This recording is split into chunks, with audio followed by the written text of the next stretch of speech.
Diduga sopir mengantuk, truk tangki bahan bakar minyak milik Pertamina di Palembang, Sumatera Selatan menabrak dua rumah warga hingga hancur.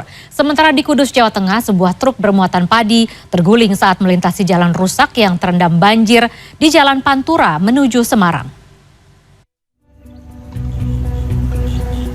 Sebuah kecelakaan truk pengangkut bahan bakar minyak terjadi di Jalan Maijen Yusuf Singadekane, Kecamatan Kertapati, Palembang, Senin dini hari. Truk pengangkut bahan bakar minyak ini menyeruduk dua rumah warga yang berada di dekat dengan lokasi kejadian. Beruntung kejadian ini tidak menimbulkan korban jiwa.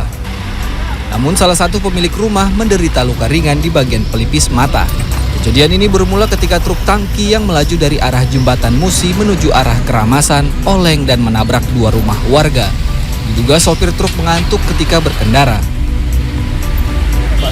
Sopir truk sudah diamankan di Pos Laka Lantas Musi 2 untuk pemeriksaan lebih lanjut.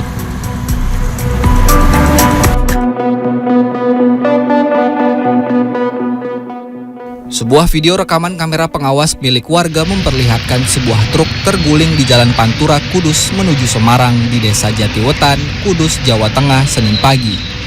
Diduga sopir truk tidak mengetahui jika ada lubang cukup dalam sehingga truk terguling dan menutup badan jalan saat mencoba melintas.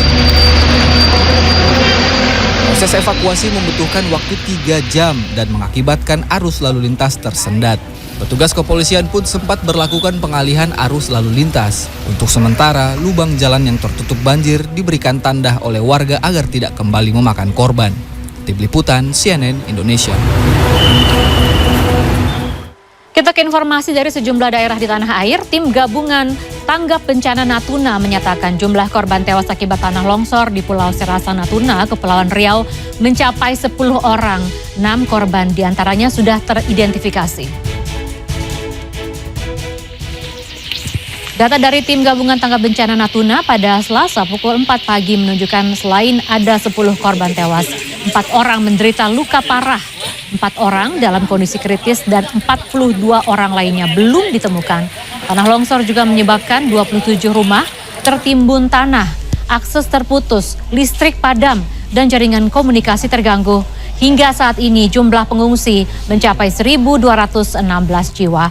Untuk sementara mereka ditampung di masjid, puskesmas, pos lintas batas negara, dan sekolah. Mereka membutuhkan bantuan makanan, air bersih, selimut, alas tidur, dan perlengkapan bayi.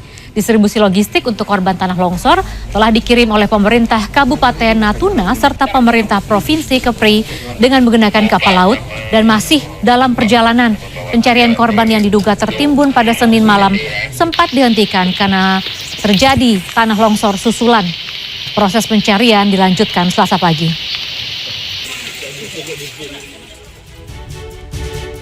Dan pesawat C-130J Super Hercules pesanan Indonesia tiba di Lanut Halim Perdana Kusuma, Jakarta Timur pada Senin siang. Kedatangan pesawat diiringi tradisi water salute. Pesawat C-130J Super Hercules yang dipesan oleh pemerintah Indonesia tiba di landasan pacu base operasi Lanut Halim Perdana Kusuma pada Senin siang. Pesawat ini dibuat di pabrik Lockheed Martin di Marietta, Georgia, Amerika Serikat dan mampu membawa muatan seberat 20 ton. Kedatangan pesawat C-130J melanjutkan kerjasama antara pemerintah Indonesia dan Amerika. Ada 5 unit pesawat C-130J Super Hercules yang dipesan oleh pemerintah Indonesia di mana kedatangan pesawat akan datang secara bertahap. Pertama datang pada bulan Maret 2023 dan pesawat terakhir akan datang pada bulan Januari 2024. Pemerintah pusat melalui Kementerian Pertanian menyalurkan kompensasi atau ganti rugi kepada ratusan peternak di Kabupaten Gresik, Jawa Timur yang ternaknya mati akibat terjangkit penyakit mulut dan kuku. Sebanyak 165 peternak yang tersebar di 12 kecamatan di Kabupaten Gresik, Jawa Timur, Senin sore akhirnya mendapatkan ganti rugi atau kompensasi dari Kementerian Pertanian melalui program pemulihan ekonomi nasional akibat ternaknya mati terjangkit penyakit mulut dan kuku pada tahun 2022 lalu. Masing-masing peternak sapi yang mati mendapatkan kompensasi senilai 10 juta rupiah. Sementara kambing mendapatkan 1,5 juta rupiah. Total kompensasi yang telah disalurkan kepada para peternak di Gresik sebanyak 1,7 miliar rupiah dan disalurkan melalui rekening masing-masing peternak. Sejumlah peternak merasa terbantu dengan pemberian kompensasi ini meski bantuan ini dirasa kurang jika dibandingkan dengan nilai jual sapi atau kambing. Bupati Gresik Fandi Ahmad Yani mengatakan pemberian kompensasi terhadap peternak ini untuk membantu para peternak kembali bangkit pasca terkena dampak wabah PMK.